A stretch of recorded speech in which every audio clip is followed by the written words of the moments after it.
अस्सलाम वालेकुम, मेरा नाम है दानिश मकसूद और आप देख रहे हैं मेरा YouTube channel Dawn news editorials. अच्छा, आज है 25 मई 2022 और जो हम जॉन का एडिटोरियल कर रहे हैं वो है बैक टू बेडलम। अच्छा, अब बेडलम क्या होता है? बेडलम होता है कोई scene of uproar and confusion. ठीक है, कोई एक ऐसी सूरत हाल जहाँ क्या है, बड़ी गैर यकीनी सूरत हाल हो, बड़ी कन्फ्यूजन हो, ठीक है, परेशानी की सूरत हाल हो। और ये किस तरह कह रहे हैं बैक टू बेडलम, कि जिस तरह हमको पता है कि जी पहले भी लॉन्ग मार्च किया गया है इस्लामाबाद की जानिब, तो बैक टू बेडलम यानी एक मतलब फिर जो है ना दोबारा हमें उसी तरह की सीन नज़र आ रहे हैं, उसी तरह की कन्फ्यूजन नज़र आ रहे हैं। आज आपने सोशल मीडिया पे भी और मीडिया पे भी सारा दिन देखा होगा जो जिस तरीके से लोग इस्लामाबाद जाने की कोशिश कर रहे हैं और जिस तरह उनको रोका गया, तो ये सारे वही कन्फ्यूजन वाले सीन हमें क्या है दोबारा देखने को मिल रहे हैं। ठीक है, तो उस हवाले से हमारे आज का एडिटोरियल है। अब ये कह रहे हैं जी, fear tactics have never worked in the past and most likely will not this time either. उन्होंने कहा फियर टैक्टिक्स, टैक्टिक्स क्या होते हैं? कोई हरबे कुछ करने के लिए आप क्या है कुछ करते हो। ठीक है, जिस तरह अगर देखें दी आर्ट और skill of employing available means to accomplish an end. ठीक है, कुछ हासिल करने के लिए आप कुछ करते हो, फियर टैक्टिक्स। ठीक है, जो आपने हासिल करना है वो क्या है, डर के जरिए कुछ करो। हैव नेवर वर्कड, कि जिस तरह आज डरा के जो है ना पीटीआई के वर्कर्स को रोका जा रहा है, तो उन्होंने कहा ये फियर टैक्टिक्स हैं, हैव नेवर वर्कड, उन्होंने कभी जो है वो काम नहीं किया है इन द पास्ट, माजी में, एंड मोस्ट लाइकली, और बहुत ज़्यादा इम्कान है, कभी इम्कान है, will not this time either, कि इस दफ़ा भी जो है ना फियर टैक्टिक्स किसी को आप डरा के जो है ना वो क्या है वर्क नहीं करेंगे दिस टाइम आइदर, यानी इस दफ़ा भी जो है फियर टैक्टिक्स से काम नहीं चलेगा।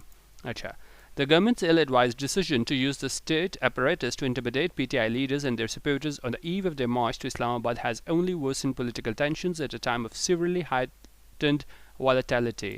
उन्होंने कहा गवर्नमेंट्स इल एडवाइज डिसीजन, जो गवर्नमेंट का क्या था डिसीजन था, फैसला था, और वो कैसा डिसीजन था? इल एडवाइज था। इल एडवाइज है कोई ऐसा कोई चीज़ आप करो जो दिखाए showing lack of wise and sufficient counsel और डिलिब्रेशन।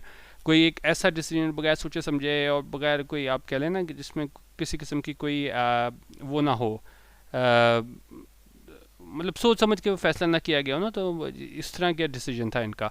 ठीक है, इल एडवाइज डिसीजन था, यानी इसको ऐसा नहीं करना चाहिए था। और वो क्या इल एडवाइज डिसीजन था जो इन्होंने किया है, गवर्नमेंट ने फैसला to use the state apparatus के, इन्होंने ये स्टेट मशीनरी को इस्तेमाल किया क्या करने के लिए? To intimidate PTI leaders. Intimidate होता है आप किसी को डरा धमका के है ना चुप कराने की कोशिश करते हो, तो उन्होंने कहा स्टेट मशीनरी इस्तेमाल किया, स्टेट अपरेटस इस्तेमाल किया है ताकि इंटिमिडेट किया जा सके, डराया जा सके पीटीआई लीडर्स को और उनके सपोर्टर्स को। कब ये सारा काम हुआ है? On the eve of their March to Islamabad. अच्छा, अब ऑन द ईव जो है ना, एक तो इसका लिटरल मीनिंग ये होता है कि जैसे कल कोई काम होना ऑन द ईव हम कहें तो इसका मतलब है आज, लेकिन यहाँ पे जो है immediately prior to something, just before something. ठीक है, तो बिल्कुल उससे एक दिन पहले भी लिटरल मीनिंग भी हो सकता है, उस पीरियड से पहले भी कुछ हो सकता है, ऑन द ईव ऑफ, कि किसी एक इवेंट से थोड़ा पहले कुछ हो।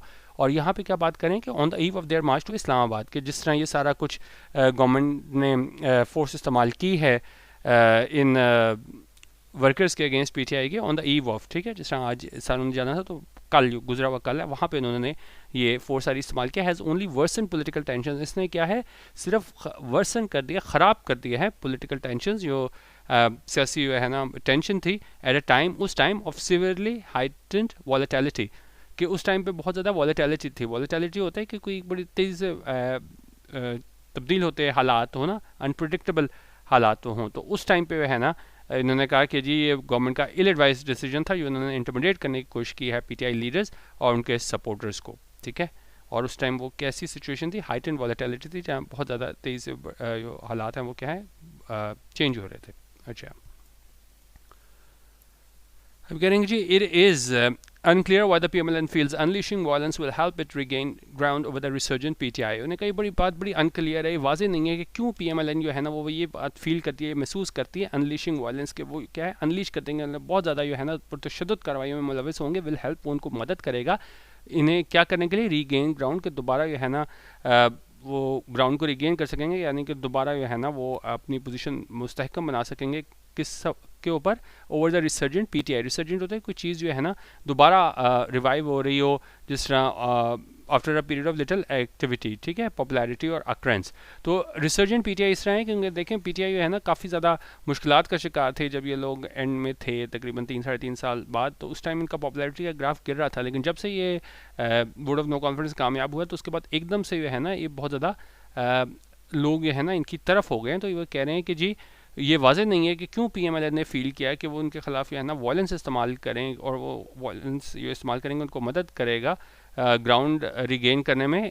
इसके ऊपर पीटीआई रिसर्जेंट पीटीआई के ऊपर ये दोबारा जिन्होंने है ना रिवाइव एक तरीके से हुए हैं पीटीआई वाले, ठीक है, इस वोट ऑफ नो कॉन्फिडेंस के बाद। अच्छा, कह रहे हैं after initially signaling it would allow the march to proceed, its policy significantly hardened after a Monday meeting attended by the Prime Minister and his elder brother from London. उन्होंने कहा जी after initially इब्तदाई तौर पर है ना इन्होंने इशारा किया था कि वो इजाज़त देंगे मार्च को प्रोसीड करने को, यानी कि उसको जारी रहने देंगे, उसको इसमें रुकावट नहीं डालेंगे। इट्स पॉलिसी सिग्निफिकेंटली हार्डन, लेकिन इसकी वो पॉलिसी थी वो सिग्निफिकेंटली बड़ी हद तक हार्डन हुई after a Monday meeting attended by prime minister and his Elder brother from London. और ये कब ये सारे ये चेंज हुआ है इनका मौक़िफ़ कि वो मंडे मीटिंग हुई थी जिसे अटेंड किया गया था प्राइम मिनिस्टर और इसके वो एल्डर ब्रदर है यानी नवाज शरीफ की बात हो रही है फ्रॉम लंदन, उसके बाद, ठीक है। तो हमें क्या है मौक़िफ़ में सख्ती नज़र आई। The PMLN reputedly decided that the early election would not be dictated by Imran Khan and gave Interior Minister Rana Sanallah carte blanche to deal with the PTI marchers.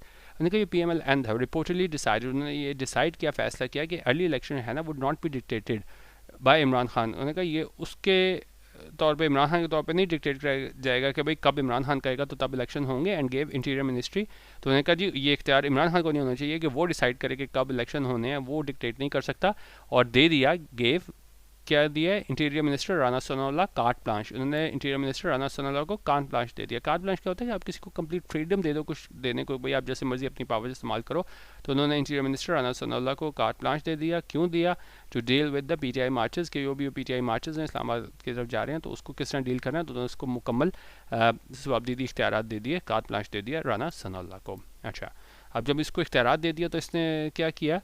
The minister promptly ordered police parties to raid key PTI leaders' homes in the late hours of Monday and make arrests. उन्होंने कहा minister ने promptly होता है फ़ौरन, हरिडली, immediately, उसने फ़ौरन क्या कर दिया, ऑर्डर दे दिया, हुक्म दिया पुलिस पार्टीज़ को टू रेड की पीटीआई लीडर्स होम्स, कि आप छापा मारें जो की पीटीआई लीडर्स हैं यानी कि अहम पीटीआई लीडर्स हैं उनके घरों पर छापा मारो। कब? In the late hours of Monday, ठीक है, रात को बिल्कुल पिछले पैर, जिसमें हमने देखा एक पुलिस ऑफिसर की को भी जान से हाथ धोना पड़ा, क्योंकि वो ज़ाहिर है जब आप रात को 3-4 बजे किसी के घर टापोगे तो वो अगला वो ये समझेगा कि क्या है कोई चोरी की नीयत से आया है। तो उन्होंने कहा ये जो लेट आवर्स ऑफ मंडे को जो है ना इन्होंने छापे मारे हैं इसके सुनला के कहने पे, एंड मेरे एक अरेस्ट, और उन्होंने क्या है गिरफ्तारियाँ की हैं।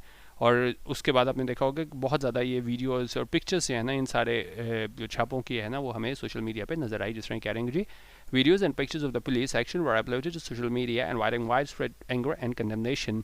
कि वो वीडियो और पिक्चर्स थी पुलिस एक्शन की, जिस तरह उन्होंने गिरफ्तार किया रात के आखिरी पहर आके सारे इनके रहनुमाओं को, तो उन्होंने कहा वो अपलोड की गई सोशल मीडिया पे, इन्वाइटिंग वाइड स्प्रेड एंगर, और इसकी वजह से बहुत ज़्यादा जो है ना लोगों में बड़े पैमाने पे गुस्सा देखा गया इन कंडेमनेशन, और इसकी लोगों ने मजम्मत भी की कि जिस तरीके से है ना रात के पिछले पहर लोगों को गिरफ्तार करने के लिए दीवारें टाप के चार दीवारी का तकद्दुस जो है उसको क्या है पामाल किया गया। As Tuesday wore on, both the government and the PTI appeared unwilling to take a step back and re-evaluate their stance. अच्छा, उन्होंने कहा जी as Tuesday wore on का होता है कोई चीज़ ये phrasal verb इसका मतलब है if you say that time wears on you mean that it passes especially when it seems to pass slowly, ठीक है, जिस तरह मतलब वक्त गुजरता है। as Tuesday wore on यानी जिस तरह ये वक्त गुजरा है ट्यूसडे को, उसमें क्या हुआ है, both the government and the PTI appeared unwilling to take a step back। उन्होंने कहा दोनों गवर्नमेंट भी और PTI भी वो दिखाई देती है unwilling कि वो तैयार नहीं है to take a step back, कि वो एक स्टेप बैक लें, यानी कि क्या है किसी तौर पे भी अपनी पोजीशन छोड़ने को, अपना मौक़िफ़ छोड़ने को तैयार नहीं है, एंड री-एवैल्यूएट देयर स्टैंस, और उसको री-एवैल्यूएट नहीं करना चाह रहे, दोबारा अपनी वो हिकमत अमली है उसको क्या है उसमें क्या है किसी किस्म की कोई तब्दीली नहीं लाना चाह रहे अपने मौक़िफ़ में, स्टांस में। Mr. Sanullah, flanked by the government's allies in the press conference, issued a terse defense of the government's heavy-handed actions, stressing that PTI no longer has permission to march to Islamabad. उनका mister सनोल्ला थे, वो क्या था, flanked by government's allies, flanked होता है to be at the side of someone or something।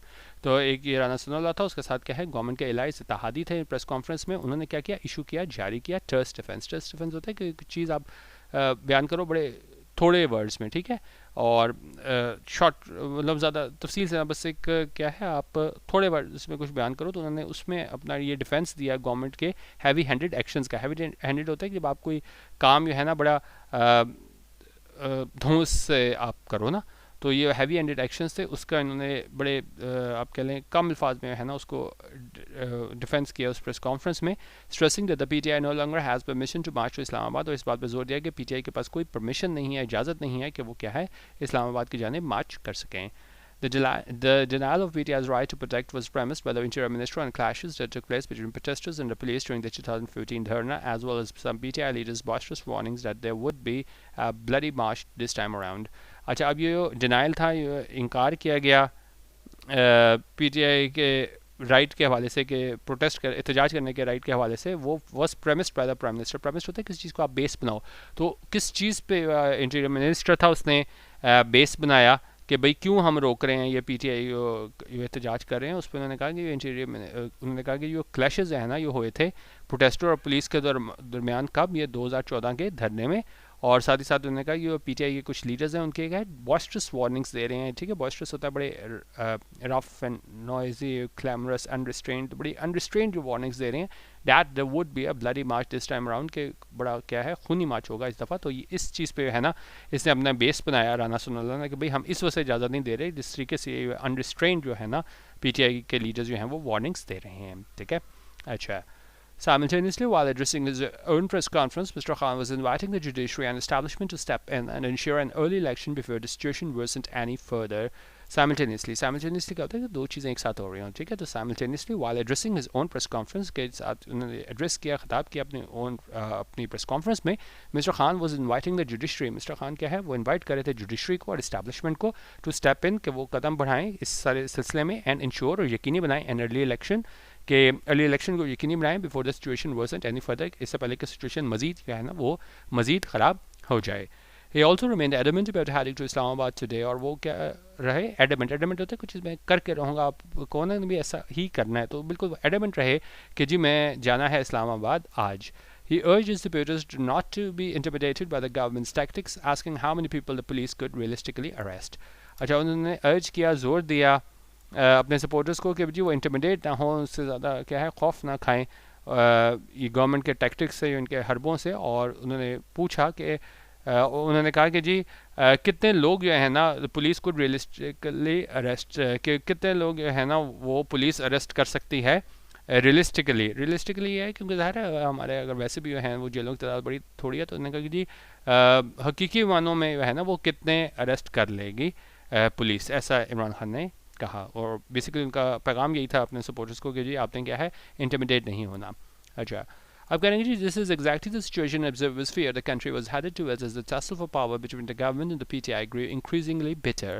उन्होंने कहा यही वो सिचुएशन है, यही वो सूरत हाल है जिसको ऑब्जर्वर्स जो है ना वो इनको खदशा था कि कंट्री है ना मुल्क जो है हमारा वो उस तरफ जा रहा है. वो जो टसल है जो एक आप कह लेंगे जी किस चीज़ की टसल है, किस चीज़ का मुकाबला है, एक पावर का किसके दरमियान गवर्नमेंट और पीटीआई के, और ये क्या हो रहा है ग्रू इंक्रीजिंगली बिटर. ठीक है, और ज़्यादा इसमें हमें क्या है बिटरनेस नज़र आ रही है, सख्ती नज़र आ रही है. और दोनों का यही वो चीज़ है जिससे लोग खौफ कर रहे थे, लोगों को खदशा था कि भाई जिस तरीके से हमें यहाँ पे बिटरनेस नज़र आ रही है दोनों साइड्स में. Both sides are equally to blame for this intractable mess. Intractable क्या होता है, कोई ऐसी चीज़ जिससे कंट्रोल करना, डील करना क्या है बड़ा मुश्किल हो. तो उन्होंने कहा दोनों साइड जो है ना वो इक्वली टू ब्लेम है, कि उनको इक्वल जो है ना वो ब्लेम जाता है for this intractable mess. Situation, ये इतनी बुरी सिचुएशन जिसको कंट्रोल करना बड़ा मुश्किल है, वहाँ पे हम जिस तरह आज हमने पूरा दिन देखा है, तो उन्होंने कहा दोनों साइड्स जो है ना ये इक्वली टू ब्लेम, कि वो दोनों है ना वो क्या है जिम्मेदार हैं इस सारे मसले के. अच्छा, अब कह रहे हैं जी the government has lost its legitimacy due to its inability to deal with major challenges, inviting public criticism and giving more impetus to the PTI. उनका गवर्नमेंट अपनी legitimacy खो दी है, कानूनी हैसियत खो दी है, किस वजह से, due to its inability to deal with major challenges, क्योंकि वह है ना ये इनएबिलिटी है, ये नहीं दिखा पा रहे डील करना मेजर चैलेंजेस से, इनवाइटिंग पब्लिक क्रिटिसिज्म, और इस वजह से है ना वो आवाम के इनको क्रिटिसिज्म का तनकीद का सामना है, and giving more impetus to the PTI, और ये चीज़ जो है ना वो ज़्यादा फेवर में जा रही है पीटीआई के. ठीक है, वो ज़्यादा उसको इम्पेटस दे रही है, ज़्यादा जो है ना वो उसको मतलब सारा ये चीज़ें वो क्या है उसके फेवर में आ रही हैं पीटीआई के. It now looks to be desperate to reassert itself as a resort to using force. और ये क्या है, desperate है क्या करने में, अपने आप को रीअसर्ट करने में, क्योंकि अब ये रिजॉर्ट किस तरफ जा रही है, यूजिंग फोर्स। जिस तरह ये फोर्स पूरा दिन इन्होंने इस्तेमाल किया, तो उन्होंने कहा है कि एक तो ये इनकी कानूनी हैसियत ख़त्म हो गई क्योंकि बड़े चैलेंजेस को एड्रेस करने में नाकाम रहे हैं, और साथ ही साथ इसलिए वो बड़ा डेस्परेट है कि वो है ना आज अपनी आप को असर्ट करने के लिए है ना वो फोर्स का सहारा ले रहे हैं। Meanwhile, the PTI chief's relentless attack on both state and government has introduced considerable disorder into the system. उन्होंने कहा ये PTI चीफ के relentless लगातार ये अटैक कर रहे हैं स्टेट पे भी और गवर्नमेंट पे भी। वो क्या है उसकी वजह से है ना हमें बहुत ज़्यादा क्या है डिसऑर्डर देखने को मिला है सारे सिस्टम में, ठीक है। तो उस वाले से बता रहे हैं ये हालात बने हैं जो इमरान खान जो है ना वो अटैक करते हैं स्टेट पे और गवर्नमेंट पे। He is not willing to give an inch, और वो बिल्कुल भी इंच देने को तैयार नहीं, मतलब ये वो बिल्कुल भी है ना किसी किस्म की कंसेशन देने को तैयार नहीं। regardless of the cost the country may end up incurring, और इससे कतई नज़र इस बात की कि क्या मुल्क को क्या है कीमत चुकानी पड़ेगी इस सारे सिलसिले में जो आज हमारे पास सारा हो रहा है, ठीक है। लास्ट पैराग्राफ है, with the country's political leadership entangled with each other, उनका जो कंट्री की पॉलिटिकल लीडरशिप है वो एंटैंगल है एक दूसरे से, आप कह लेंगे जी वो गुत्तम गुत्ता है इक़्तिदार की जंग के लिए एक दूसरे से। The situation does not board well for the future, और ये सिचुएशन है ना वो हमें क्या है ज़्यादा अच्छा मुस्तकबिल नज़र नहीं आता जिस तरीके से हमें ये एंटैंगल होते नज़र आ रहे हैं हमारी जो पॉलिटिकल लीडरशिप है, तो मुस्तकबिल जो है ना वो हमें बेहतर नज़र नहीं आता। Space is rapidly opening for non democratic forces to intervene, और उन्होंने कहा जगह बन रही है बड़ी तेज़ी के साथ नॉन डेमोक्रेटिक फोर्सेस को कि वो इंटरवीन करें, मुदाखलत करें। Any such development will be a great loss for us all, और उन्होंने कहा इस तरह की कोई भी डेवलपमेंट हुई जहाँ पे जो है ना जमहूरी हुकूमत ख़त्म हुई और नॉन डेमोक्रेटिक फोर्सेस को मुदाखलत करना पड़ी, तो उन्होंने कहा ये बहुत बड़ा नुकसान होगा हर किसी के लिए, ठीक है। तो ये बेसिकली आज जो सिचुएशन चेंज हो रही है, दोबारा हमें कन्फ्यूजन की सूरत हाल नज़र आ रही है, बैक टू बेडलम, तो उस हवाले से है। तो अभी हम मज़ीद जिस तरह ये आगे हमें नज़र आएगा धरना और जिस तरीके से इसमें डेवलपमेंट्स होंगी वो भी आपसे शेयर की जाएंगी। बाकी आप यूट्यूब पे मेरा चैनल तो देख ही रहे हैं डॉन न्यूज़ एडिटोरियल्स, आपने व्हाट्सएप ग्रुप मेरा ज्वाइन करना हो जहां हम रोज़ एडिटोरियल वीडियो डॉन शेयर करते हैं, डॉन हाईलाइट्स होती हैं, दूसरे पीडीएफ्स होते हैं। तो आप 0312 419 1070 यहाँ पे व्हाट्सएप करेंगे, और इसकी हमने मिनिमम फ़ीस रखी हुई है 200 रुपीज़ इसी पैसा पर मंथ। ये आप इसका स्क्रीनशॉट सेंड करेंगे दिए इसी नंबर पे 0312 419 1070, तो 24 घंटे में है ना वो आपको ग्रुप में शामिल कर लिया जाएगा, ठीक है। तो बाकी आप उसमें ज्वाइन कर सकते हैं, बाकी आप इसको देख लीजिएगा। वीडियो देखने का बहुत शुक्रिया। अल्लाह हाफ़िज़। पाकिस्तान जिंदाबाद।